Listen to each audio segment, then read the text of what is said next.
Season opening സീനിൽ നമ്മുടെ hero Ichigo അവനാണെങ്കിൽ അവസാനത്തെ പഞ്ച് ഉപയോഗിച്ച് റാഞ്ചിയെ തോൽപ്പിച്ചു കഴിഞ്ഞു.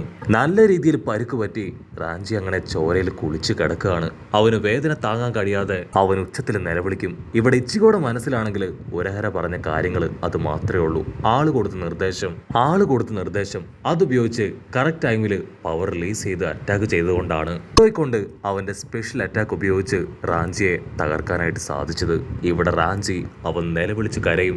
അതേസമയം തന്നെ റൂക്കിയായിട്ടുണ്ടായ പഴയ മെമ്മറീസ് അതൊന്നൊന്നായിട്ട് അവന്റെ മൈൻഡ് സെറ്റിലേക്ക് വരികയാണ്.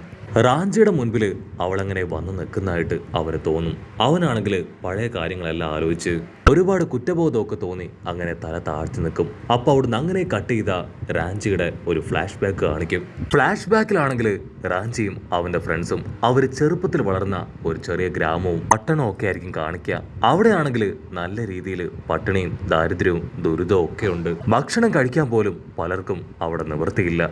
റാഞ്ചിയും കൂട്ടുകാരും ആണെങ്കിൽ ഒരു സ്റ്റോർ കീപ്പറിന് ഒരു കടക്കാരനോട് തർക്കിച്ച് ആളെ അങ്ങനെ ഫൈറ്റ് ചെയ്ത് താഴെയിട്ട് അവിടെ ഉണ്ടായിരുന്ന സാധനങ്ങൾ അതെല്ലാം തന്നെ അടിച്ചു മാറ്റി അങ്ങനെ ഉഷാറായിട്ട് ഒരു ഭാഗത്തേക്ക് ഓടും. റാഞ്ചിയും ഫ്രണ്ട്സും ആണെങ്കിൽ സേഫായ ഒരു സ്ഥലത്തേക്ക് വന്ന് ആ ഒരു ഫുഡ് അത് ആസ്വദിച്ച് തിന്നാനായിട്ട് ശ്രമിക്കുകയാണ്. അടുത്ത നിമിഷം ആ കടക്കാരൻ നിക്കടാ അവിടെ, സ്റ്റോപ്പ് ദ ഫക്ക് എന്നൊക്കെ പറഞ്ഞ് നിലവിളിച്ച് വലിയൊരു പത്തലൊക്കെ ആയി അവർക്കിടയിലേക്ക് എടുത്ത് ചാടി വരും. അദ്ദേഹത്തെ കണ്ട് നമ്മുടെ ആൾക്കാരെല്ലാവരും അവിടുന്ന് വീണ്ടും ഓടി രക്ഷപ്പെടും. ആ കടക്കാരനാണെങ്കിൽ അവരെ വിടാതെ പിന്തുടരും. ആള് ക്ലോസ് എത്തേണ്ട താമസം വേറൊരാള് അവിടേക്ക് എൻട്രി കൊടുക്കുകയാണ്. അവിടേക്ക് വന്ന ആള് ആ കടക്കാരനെ തല്ലി ഓടിക്കും. അതിനുശേഷം നമ്മുടെ റാഞ്ചിയ ടീമിനെ ഒരു സേഫായ സ്ഥലത്തേക്ക് കൊണ്ടുപോവാണ്. അവരെ കടക്കാരിൽ നിന്ന് രക്ഷിച്ചത് മറ്റാരുമല്ല, സാക്ഷാൽ നമ്മുടെ റുഖിയ. റാഞ്ചിയും ടീമും ആദ്യമായിട്ടാണ് റുഖിയെ കാണുന്നത്. അവരാണെങ്കിൽ അവളോട് ചോദിക്കും, നീ ആരാണ്? ഇതിനു വേണ്ടിയാണ് ഞങ്ങളെ ആ കടക്കാരന്റെ കയ്യിൽ നിന്ന് രക്ഷപ്പെടുത്തിയത്. നിന്നെ ഞങ്ങൾ മുൻപ് കണ്ടിട്ടില്ലല്ലോ. അതിനവളാണെങ്കിൽ പ്രത്യേകിച്ച് മറുപടി ഒന്നും പറയില്ല. റാഞ്ചിക്കാണെങ്കിൽ റൂക്കിയെ ഭയങ്കരമായിട്ട് ഇഷ്ടാവും. കാരണം ആ ഷോപ്പ് ഓണറിന്റെ കയ്യിൽ നിന്ന് അവരെ എല്ലാവരെയും രക്ഷപ്പെടുത്തിയത് റുക്കിയാണ്. അതുകൊണ്ട് തന്നെ അവന്റെ കയ്യിലുണ്ടായിരുന്ന ചോക്ലേറ്റും കോട്ടൺസും ഒക്കെ കോട്ടൺ മിഠായിയൊക്കെ അവൾക്ക് കൊടുക്കും. അവളും അത് ഒത്തിരി സന്തോഷത്തോടുകൂടെ സ്വീകരിക്കും. ആ സമയം ഒരു പയ്യൻ താഴേക്ക് തെറിച്ച് വീണ് അവന്റെ കയ്യിലുണ്ടായിരുന്ന ചോക്ലേറ്റ്സ് അതെല്ലാം തെറിച്ച് ദൂരെ പോവും. അവന്റെ കരച്ചിലും വിഷമവും സങ്കടവും ഒക്കെ കണ്ട് റുഖിയാണെങ്കിൽ അവളുടെ കയ്യിലുണ്ടായിരുന്ന ചോക്ലേറ്റ്സ് അത് അവനെ ഏൽപ്പിച്ച് പുറത്തേക്ക് പോവും. റാഞ്ചിക്കാണെങ്കിൽ എന്തുകൊണ്ടോ അവളോട് വല്ലാത്തൊരു ബഹുമാനവും സ്നേഹവും ഒക്കെ തോന്നും. ഇത്രയും അലിവുള്ള ആരെയും തന്നെ അവൻ എവിടെ വെച്ചും കണ്ടിട്ടില്ല. സോ അവനാണെങ്കിൽ റുഖിയെ അന്വേഷിച്ച് പുറത്തേക്ക് വരികയാണ്. റുഖിയാണെങ്കിൽ ഒരു മരത്തിന്റെ മുകളിൽ അങ്ങനെ ഹായായിട്ടിരിക്കും. റാഞ്ചിയെ കണ്ട് റുഖിയെ ചോദിക്കും, നീ എന്നെയാണോ ഈ അന്വേഷിച്ച് നടക്കണേ? നമ്മുടെ ചെക്കനാണെങ്കിൽ നാണക്കാരനാ. അവനങ്ങനെ തലകുനിച്ച് നാണിച്ച് നിൽക്കും. ഞാൻ നിന്നെ അന്വേഷിച്ചില്ല എന്ന് പറഞ്ഞ് അവൻ ചിരിക്കുകയാണ്. അതിനുശേഷം അവർ രണ്ടുപേരും നല്ല തിക് ഫ്രണ്ട്സ് ആവും. പിന്നീട് ഒരുപാട് നാളുകൾക്ക് ശേഷം ഒരു വഴിയരികിൽ വെച്ച് ഒരു സോൾ റീപ്പറിനെ കണ്ടുമുട്ടും. ആ സോൾ റീപ്പർ ആണെങ്കിൽ റുഖിയുടെ കൈ തൊട്ട് പറയും, സത്യത്തിൽ നീ ഒരു നല്ല പെൺകുട്ടിയാണ്. എല്ലാവരെയും സഹായിക്കുക എന്നതാണ് നിന്റെ പ്രധാന ഹോബി. നിനക്കിപ്പോ നന്നായിട്ട് വിശക്കുന്നുണ്ട്. നിന്റെ വിശപ്പ് അകറ്റാനുള്ള ഫുഡ് അത് ഞാൻ തരാമെന്ന് പറഞ്ഞ് ആ സോൾ റീപ്പർ ആണെങ്കിൽ അവൾക്ക് കുറച്ച് ഫുഡ് കൊടുക്കും. അവിടുന്ന് അങ്ങനെ സീൻ കട്ട് ചെയ്ത് നൈറ്റ് നമ്മുടെ റുഖിയ അവളാണെങ്കിൽ അവളുടെ പവർ ഉപയോഗിച്ച് വലിയൊരു ബോൾ ക്രിയേറ്റ് ചെയ്യും. റാഞ്ചിക്കാണെങ്കിൽ അത് കാണുമ്പോൾ കുറച്ച് അസൂയൊക്കെ തോന്നും. സോ അവനും കഷ്ടപ്പെട്ട് മുക്കിയും മൂളിയും ഒരു ചെറിയ ബോൾ ക്രിയേറ്റ് ആക്കുകയാണ്. അത് കണ്ട് ഫ്രണ്ട്സ് ആണെങ്കിൽ അവനെ കളിയാക്കും. അവൻ വിഷമിച്ച് മാറിയിരിക്കും. ഫ്രണ്ട്സ് റുഖിയോട് പറയും, തീർച്ചയായിട്ടും ഇന്നല്ലെങ്കിൽ നാളെ നീ ഒരു സോൾ റീപ്പർ ആവും. നിനക്ക് അതിനുള്ള നല്ല പവറുണ്ട്. അവിടുന്ന് അങ്ങനെ ബ്ലാക്ക് ഔട്ട് ചെയ്ത വർഷങ്ങൾക്ക് ശേഷം വലുതായ നമ്മുടെ റാഞ്ചിയെയും റുഖിയായിരിക്കും കാണിക്കുക. അവരവരുടെ കഷ്ടപ്പാടിനും ബുദ്ധിമുട്ടുകൾക്കും ഇടയിൽ എങ്ങനെയൊക്കെയോ വളർന്നു വലുതായി. റുഖിയാണെങ്കിൽ റാഞ്ചിയോട് പറയും, നമുക്ക് സോൾ റിപ്പേഴ്സ് ആവാം. അതാണ് നമ്മുടെ ലൈഫിന് ഏറ്റവും ബെറ്റർ ചോയ്സ്. ഇവിടെ സ്വപ്നങ്ങൾ അച്ചീവ് ചെയ്യാനും ലൈഫ് സ്റ്റൈൽ ചേഞ്ച് ചെയ്യാനും പട്ടിണിയിൽ നിന്നും ദാരിദ്ര്യത്തിൽ നിന്നും പുറത്തു വരണമെങ്കിലും അവർക്ക് ഒരു സോൾ റിപ്പർ ആയേ പറ്റൂ.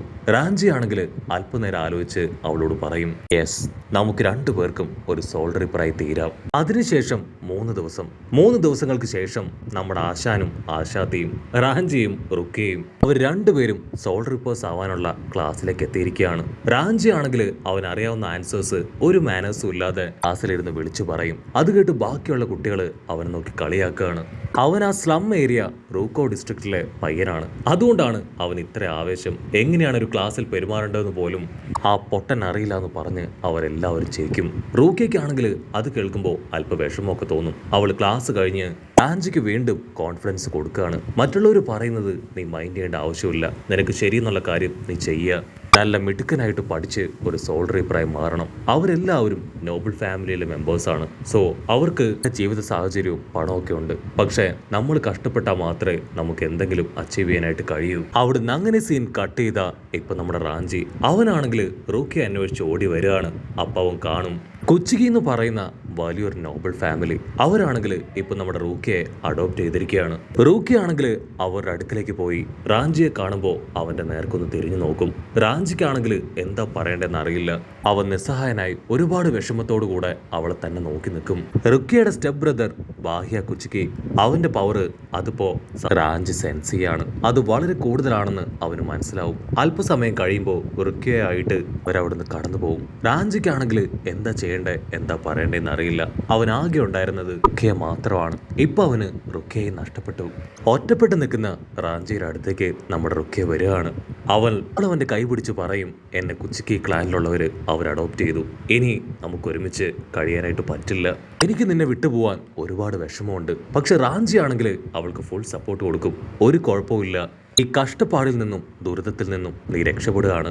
സോ നിനക്ക് കിട്ടിയ ഈ ഗോൾഡൻ ഓപ്പർച്യൂണിറ്റി അത് നീ നന്നായിട്ട് യൂസ് ചെയ്യുക.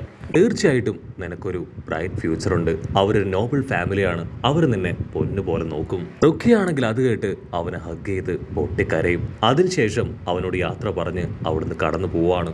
റാഞ്ചിയുടെ മനസ്സിലും ഒരുപാട് വിഷമമുണ്ട്. കാരണം അവൻ ആകെ ഉണ്ടായിരുന്നത് റുക്കിയ മാത്രമാണ്. പക്ഷെ അവൾക്കാണെങ്കിൽ ഇപ്പോൾ ഒരു നല്ല ലൈഫ് കിട്ടാൻ പോവാണ്. അത് ഓർക്കുമ്പോൾ അവന്റെ ഉള്ളിൽ സന്തോഷവും തോന്നും. അന്ന് അവിടെ വെച്ചാണ് റാഞ്ചി അവസാനമായിട്ട് റുക്കിയെ കണ്ടത്. കട്ട് ചെയ്ത ഇപ്പൊ പ്രസന്റ് കാണിക്കും. റാഞ്ചി പൊട്ടിക്കരഞ്ഞ് ഇപ്പൊ ഹീറോയോട് പറയും, ഞാൻ കാരണമാണ് ഇതൊക്കെ ഉണ്ടായത്. അന്ന് ഞാൻ അവളെ തടയുകയായിരുന്നെങ്കിൽ ഇന്ന് റുക്കിയയ്ക്ക് ഇങ്ങനെയൊരു വിധി വരില്ലായിരുന്നു. അവൾ ഒരിക്കലും മരണത്തിന് കീഴടങ്ങാനായിട്ട് വെയിറ്റ് ചെയ്ത് നിൽക്കേണ്ടി വരില്ലായിരുന്നു. ചുറ്റുകാരൻ അത് ഞാൻ തന്നെയാണെന്ന് പറഞ്ഞ് അവൻ ചാടി എഴുന്നേറ്റ് ഇപ്പൊ ഹീറോയുടെ കഴുത്ത് പിടിച്ച് ഞെരിക്കുകയാണ്. അവനാണെങ്കിൽ പതിയെ ഹീറോയെ അവന്റെ അടുത്തേക്ക് കൊണ്ടുവരും. നീ എങ്ങനെയെങ്കിലും അവളെ രക്ഷിക്കണമെന്ന് പറയും. അത് കേട്ട് ഹീറോ ഞെട്ടുകയാണ്. ഇങ്ങനെയൊരു ട്വിസ്റ്റ് അത് ഹീറോ പ്രതീക്ഷിച്ചിരുന്നില്ല. അവൻ പറയും, നിനക്ക് മാത്രമേ അവളെ രക്ഷിക്കാനായിട്ട് കഴിയൂ, ഞാൻ നിസ്സഹായനാണ്, എനിക്ക് അവളുടെ വിധി അത് നോക്കി നിൽക്കാനേ പറ്റൂന്ന് പറഞ്ഞ് അവനങ്ങനെ പൊട്ടിക്കരയും. ഹീറോ ആണെങ്കിൽ അത് കേട്ട് വണ്ടടിച്ച് നിൽക്കുന്നതോട് കൂടെ ഈ ഒരു എപ്പിസോഡും അവസാനിക്കുന്നു. ഈ എപ്പിസോഡ് ഇഷ്ടപ്പെടുകയാണെങ്കിൽ തീർച്ചയായിട്ടും ലൈക്ക് ചെയ്യാനും കമൻറ്റ് ചെയ്യാനും ഷെയർ ചെയ്യാനും മറക്കല്ലേ. അടുത്തൊരു അടിപൊളി എപ്പിസോഡുമായിട്ട് കാണുന്നവരെ it's me with Mallu episode.